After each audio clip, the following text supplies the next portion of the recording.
Yes, what's good, man? Welcome to my 2pence. You know what I mean? A little chance for me to just go over some of the things that have been going on in the week and just give my 2pence. You get me? It's very simple, man. So first and foremost, on the list, what we had, Donald Trump moving like a madman. Donald Trump is moving like a psycho. He's doing bare stuff. So basically now he's talking about taking over Gaza. You know, taking over Palestine, taking over Gaza, moving on the Palestinians, sending them to Egypt or Jordan or something like that. The U.S. will take over the Gaza Strip, and we will do a job with it, too. We'll own it and be responsible for dismantling all of the dangerous unexploded bombs and other weapons on the site, level the site and get rid of the destroyed buildings, level it out, create an economic development that will supply unlimited numbers of jobs and housing for the people of the area.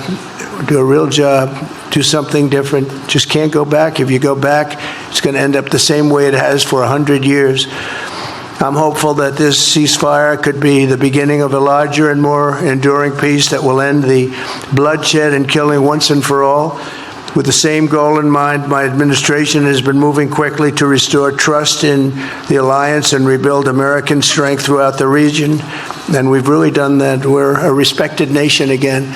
A lot's happened in the last couple of weeks. We are actually a very respected nation again. I ended the last administration's de facto arms embargo on over $1 billion in military assistance for Israel. The Egyptian government saying they're not on it. ما يتردد بشأن موضوع تهجير الفلسطينيين، وأود أن أطمئن الشعب المصري بأنه لا يمكن أبدا التساهل أو السماح بالبساس بالأمن القومي المصري، وأطمئنكم بأننا عازمون على العمل مع الرئيس ترامب وهو يرغب في تحقيق السلام، التوصل إلى السلام المنشود القائم على حل الدولتين. ونرى أن الرئيس ترامب قادر على تحقيق ذلك الغرض الذي طال انتظاره بإحلال السلام العادل الدائم في منطقة الشرق الأوسط. حل هذه الأزمة اللي جاءت هذا الظلم التاريخي مش إخراج الشعب الفلسطيني من مكانه، لا، هو أن يبقى في حل للدولتين جنبا إلى جنب، أمن وسلام للمواطن.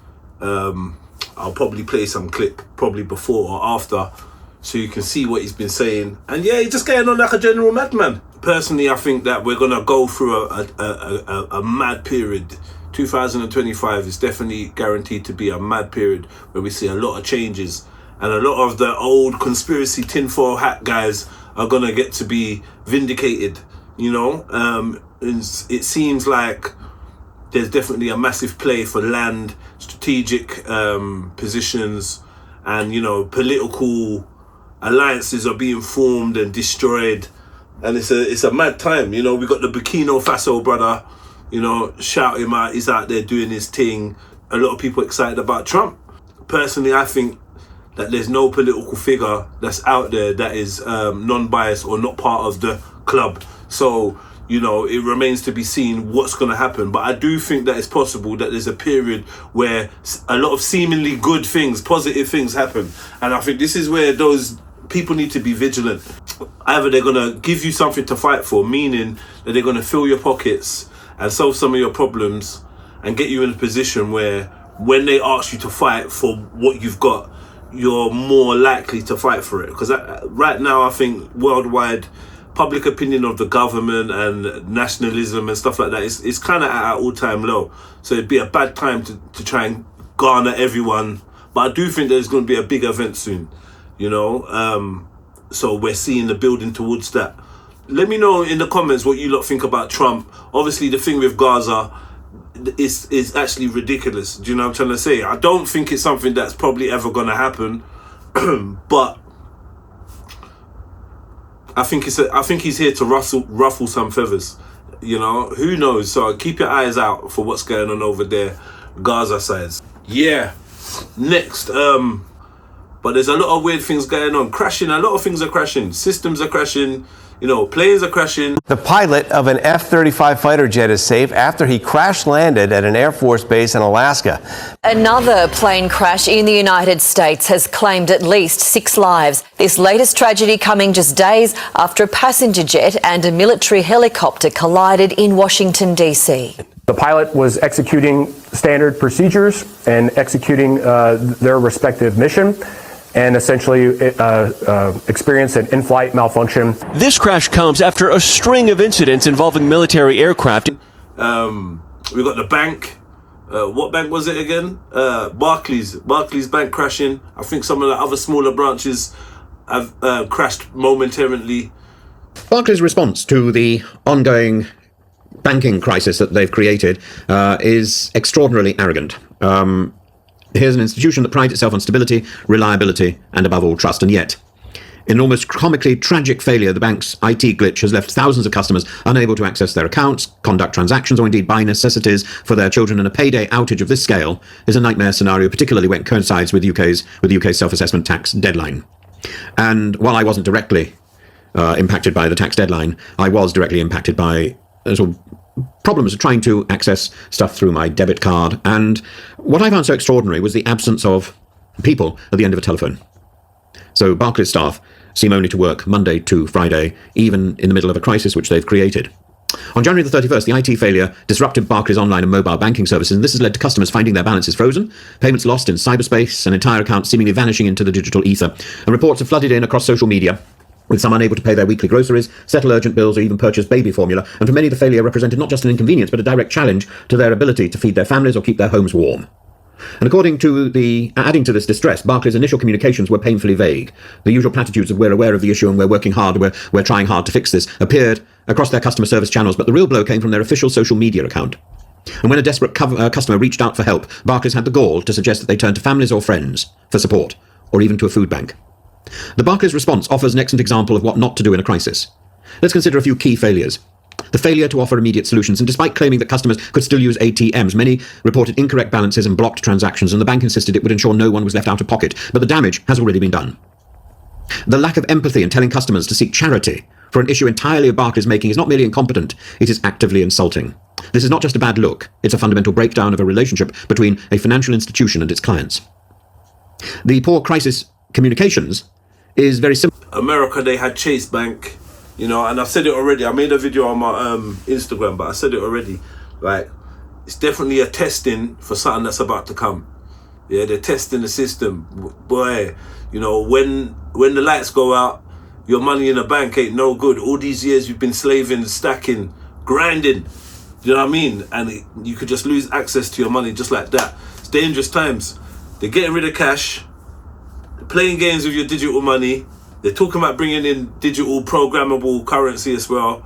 So, you know, it's never been a better time to learn survival skills. You know, see me, I'm in the jungle always, but you got to learn your survival skills. You got to learn basic, knowing what you can eat on the land. It might sound strange to you, but, you know, people have been saying this for a long time. A lot of the stuff that's going on right now has been predicted.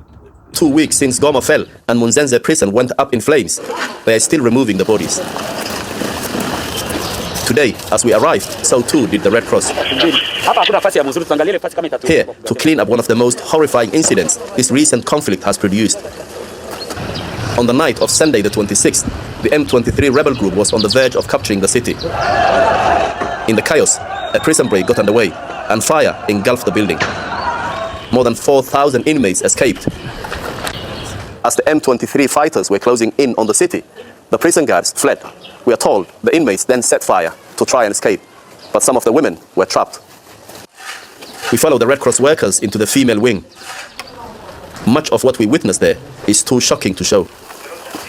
In each room, the burnt remains of dozens of women unrecognizable to the loved ones who have come searching for them.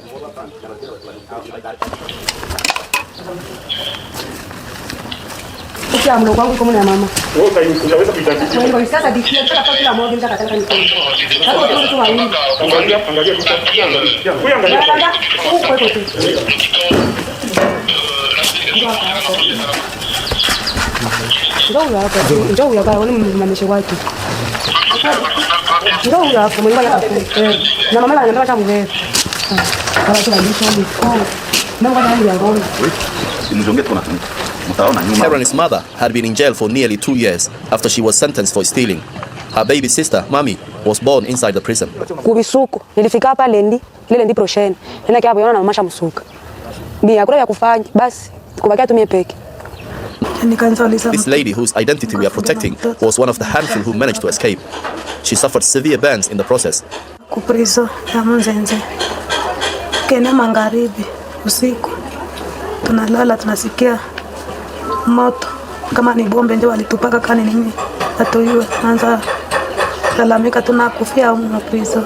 Her 2-year-old baby died, one of more than 100 children thought to have been inside the wing. Mtoto alinanaka ile bombe limwangukia hapa akakufa.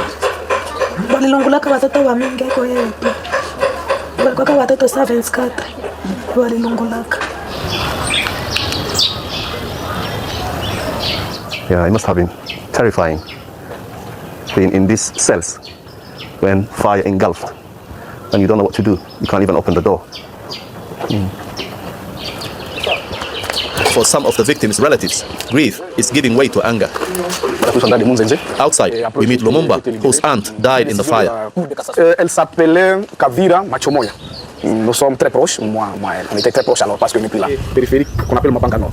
For him, blame for what happened lies at the feet of a failing Congolese government. C'est comme là qu'on s'est rendu compte qu'il y a beaucoup de gens, beaucoup de mamans et beaucoup d'enfants qui ont été calcinés.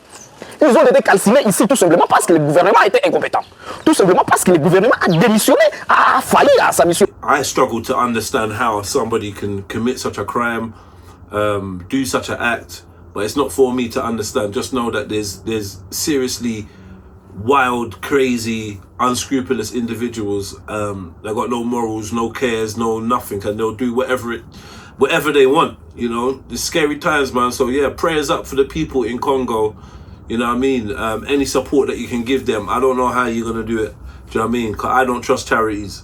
So, but any support that you can give, please do so, man. And send your eyes over to Congo, because what's going over there is a madness. I just wanted to make sure it was acknowledged that I saw 150 women lost their lives, perished, and yeah, man, yeah, Congo's just on fire. So yeah, prayers up for Congo, man, and yeah, support Congo in any way you can. You know what I mean? Go and invest some time looking into what's going on and make some noise about it. We're very loud about other issues, so we need to give our support to those in Africa. You know what I mean? Going through their thing. And shout out to people all around the world, 'cause it ain't just about, you know, oppression Olympics. I know a lot of things are going on in a lot of places. A one man floor is another man's ceiling, but pain is pain. So yeah, man. Nearly 8 years on from an unspeakable tragedy, a decision. Grenfell Tower will be demolished. The government says it will be done sensitively. We were children when Grenfell happened, and we're adults now. But for those who quite literally grew up in the shadow of the tower, that brings little comfort. I'm not happy with the decision. I would prefer for the building to stay up. I think it's something that the community has seen for the last 8 years. We see it every day. You can see it from multiple points of the area. And to me, taking it down is kind of like forgetting what's happened. It's comforting for me that the tower is still up because it's a sense of, I don't know, it feels like in a way like their souls are still there. They're still in the community. They're still with us. The government say their decision was taken on the back of independent expert advice. Structural engineers concluded it was not practicable to remediate the damaged structure. It would have to be deconstructed, and there was an ongoing risk with retaining the structure in its current condition. The tower will be carefully dismantled, with work set to begin after the 8th anniversary this summer. It's thought it will take about 2 years. And not all residents think the decision is the wrong one. There is no argument about, and should not be any argument, by anyone who's actually bothered to look at the material, to understand that you cannot argue for the maintenance of 13 floors of a damaged structure that is being held up with 6,000 props. Rightly or wrongly, the decision on the tower is now taken, but decisions on what replaces it remain. Survivors and residents say they want their voices at the heart of any plans for a memorial. But for many, the most fitting memorial would be not a garden or a building, but a prosecution. Police have said that charges won't be announced until late 2026. Trials the following year, a decade on from the fire. The families are quite right. It's taken too long. And by the time they get to cases that are entering the courts, memories fade, documents disappear, and all the rest of it. You've got all those other complications. And of course, many other people have died in the interim. So there's a big lesson here. This should never have been put off in the way that it was. Many families fear that once the tower is gone, their voice will go with it. It's up to the government to ensure that doesn't happen. Matthew Thompson, Sky News, Grenfell Tower. Shout out to Grenfell. Grenfell Tower's is going to be knocked down. They've decided they're going to knock it down. I was always wondering what they're doing with it. Right now, it's just got like a covering over it with a green heart on the top. It's been like that for many years. And I was wondering what they're going to do, but apparently they're going to knock it down. There's supposedly some families that are upset about that. I think they wanted to keep it as some kind of memorial. And there's other people that are thinking it's a sigh of relief so that, you know, they can stop walking past and looking at this building and like they can actually move on and feel like they get some closure. It was a mad thing what went on there. People jumping out the window. Personally, you know, they claimed there was 72 people in there. But those numbers are questionable, you know, at best. I would say those numbers are questionable, you know, and there's other groups that claim that there's different numbers, more extensive numbers. But whatever the case is, that at least 72 people lost their life because of greed, you know what I mean? Because of greed, because of mismanagement, because people don't care about poor people, and more importantly, thinking about rich people that want to have a picturesque view to look at. So that's why they cladded up the building. And, you know, I think certain buildings are still cladded with the same stuff till now. And the stuff that came out of the cladding was highly toxic. That's something that they've kind of kept quiet, but highly toxic. And they did some tests around the area, in the ground and the earth and that, and they found toxins. And I've heard something about some firefighters who are, you know, severely ill due to breathing in the fumes of them things there. So the ramifications of these things keep going on. People's lives are still being destroyed by that one fire. And now that building is going to get knocked down. Me personally, I think, yeah, knock it down. But what are they going to put there? Like, I don't know what they're going to put there. Some kind of memorial. That's up to the families and the people that are involved. Do you know what I mean? My support, I've been supporting the Grenfell thing from day one, you know, with close-knit ties to the community and whatnot. It's been something that meant a lot to me. As of yet, no justice, as we know. And you know what? It's like, sorry to say, but I just feel like, you know, a tactic was taken of like a lot of quiet protesting and like a humble, dignified approach. And at first there was a big, passionate ball of energy that was following the people, the protesters and the families. And, you know, they were actually getting shit done, I think personally. And taking the approach of like, you know, the quiet marching and stuff like that. I just feel like, you know, the government just found it easy to deal with. I think maybe even the government was surprised at how little noise us as society kicked up about Grenfell. Do you know what I mean? Like actual noise, because that was a disgusting thing. It could happen in any, you know, any borough, any town. But yeah, man, it's just it just highlights the elitist view of us, that we're disposable. Do you know what I mean? And yeah, now the building's gonna get knocked down. They're gonna put some kind of memorial up, and all this while there's no justice. No one has been brought to justice. It's incredible, man. But yeah, sad story, man. But yeah, let me move to the next story. I want to talk about the brother Ringo Vision, who has been, you know, for a while now feeding the homeless in the Croydon area. Okay, my name is Ringo. A lot of people know me by Ringo Vision because that's my social media, which is like YouTube, Instagram, and TikTok. Okay, so on Insta, that's your handle, Ringo Vision? Yeah, basically. Okay. I go by the name of Ringo, everybody. So hello, everybody, and happy Jamaican independence to all my fellow Jamaicans. All right, so basically, yeah, I've been doing a course of homeless and community give back over the last 3.5 years. Okay. But what's happened in the last, so we're in week 9 now. So Tuesday is week 9 and day 2. So next week, Monday, I'll be going into week 10. Okay. Which was the target, to set a target to do 10 weeks worth of community give back and putting into local community and helping out the homeless. Yeah. That came about one morning. I got up and it was just a calling that was just ringing in my head constantly. So I was doing it before. I'd done it in here and there, sporadic moments here and there throughout what I was doing. Yeah. But what happened was I got like a sound that was just echoing. Yeah. And what happened is that I went out. Yeah. And this guy came to me random. Yeah. And he said to me, I know him. But he said, but it was just random for him to just come out with what he came out with. Yeah. He's like, Ringo, are you serious about this homeless thing that you're doing? Yeah. Yeah, of course I'm serious. Yeah. And he's like, if you're serious, come let's go butchers right now, yeah, get the food. He spent like £100, yeah. Really? Yeah, he spent like £100. We bought that whole food, and that Sunday we went out, yeah. Yeah. Basically bought like 2 boxes of chicken and Yeah. £26 a box, or like a big bag of rice, oil, all the excessive stuff that we needed. Yeah. And then it just happened from there. That was like the first spark Yeah. of the journey. Yeah. And it was on that Sunday it actually ignited. Yeah. And then since then, I've just basically been following him through. So I've been doing like 2 to 3 days minimum every week. Really? When was that you met this guy when you start? I met him on the weekend, so like this was the day before. Yeah, like how long ago? Sorry, how long ago? Oh no, because I've been following. They've banned him for 7 years from being able to feed the homeless, which is a madness. So I just want to say, people, yeah, I've been banned, yeah, from feeding the homeless in Croydon for 7 years, everybody, yeah. It's disgusting.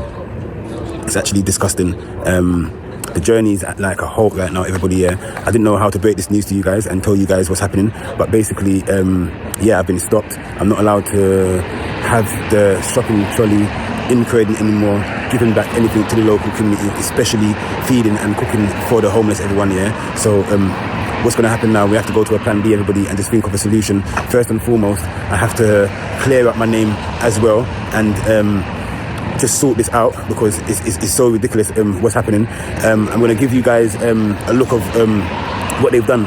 So basically, they've outlined a map. I've got a map here right now, and they've outlined this map and where I can't be and where I can be. And also, I've also got a letter that they've issued to me as well, in writing as well, people, yeah. And it's from the Metropolitan. Obviously, if it's a thing of like, yeah, you don't have the right health and hygiene certificates, get man the certificates, help him. Do you know what I mean? Assist him, because what he's doing is a good thing.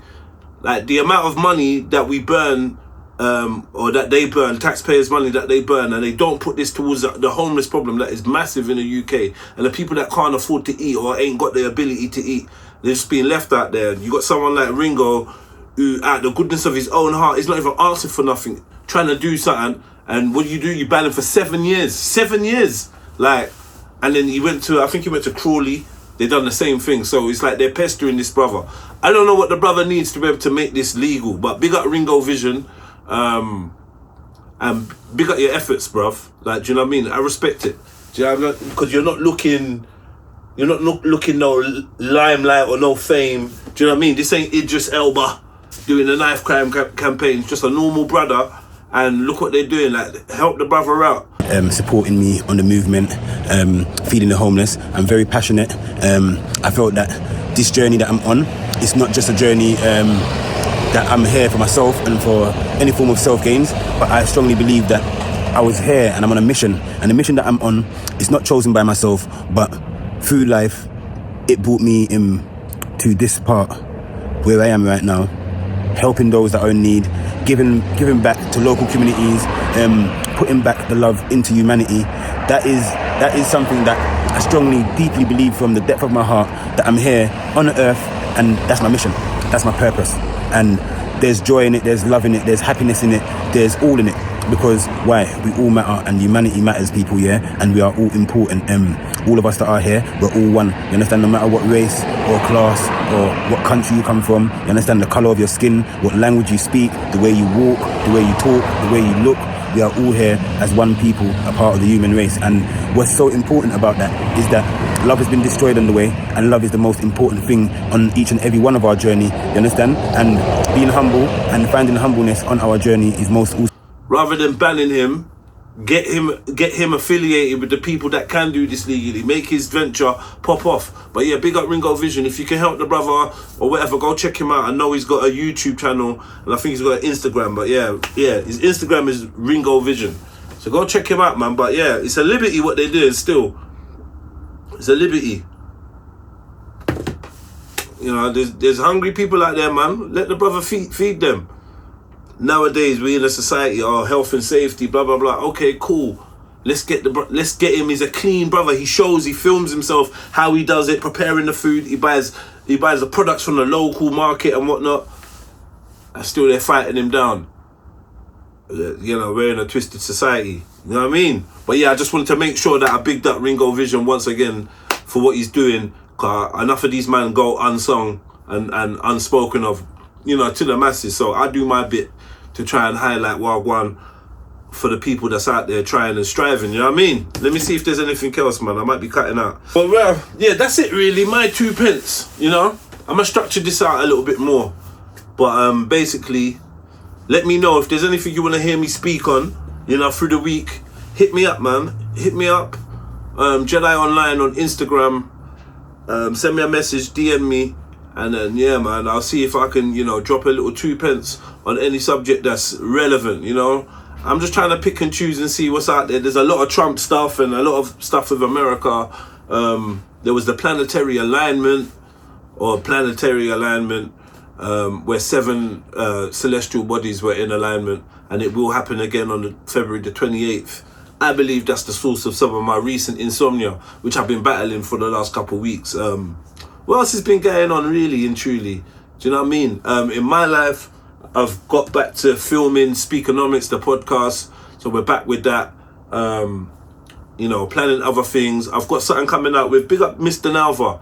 Check out Mr. Nalva's channel. I've got something with her. It's called Dear Future Husband. So yeah, big up Mr. Nalva. Go check out her channel. That she's got that dropping soon. She's got a little trailer out there. And yeah, man, apart from that, man, catch me on TikTok, catch me on YouTube, Triluminati Live. I'll be streaming, doing my usual live stream throughout the week, 1 or 2 days out of the week, and yeah, putting up my content, Jedi Online, and just doing me, man, doing family. But yeah, hope everyone's good, man. The world's moving fast. Yeah, there's a lot to consider. You know, I've missed so many things. The Grammys. I don't care about the Grammys, so you know what I mean. Beyonce looking like, I don't know what Beyonce looked like in that Grammy picture. There must be something I'm missing. But yeah, let me know in the comments what I missed, man. Do you know what I mean? And if it's that big, I'll put it in next week. But yeah, catch me next Sunday. Same time, same place. Don't forget, Speakonomics drops every Thursday, 7:30, Jedi Online. This is my 2 pence. And yeah, man. Big up, man. Make sure you watch the last episode of Speakonomics, yeah? That was a sick one. I talk about Speaker's Corner and all things related to Speaker's Corner, and we talk about black economics. That's why it's called Blackonomics. But check it out. It's very funny, featuring Kid and Chinks and the boy Southside. Yeah, man, I'm out, man.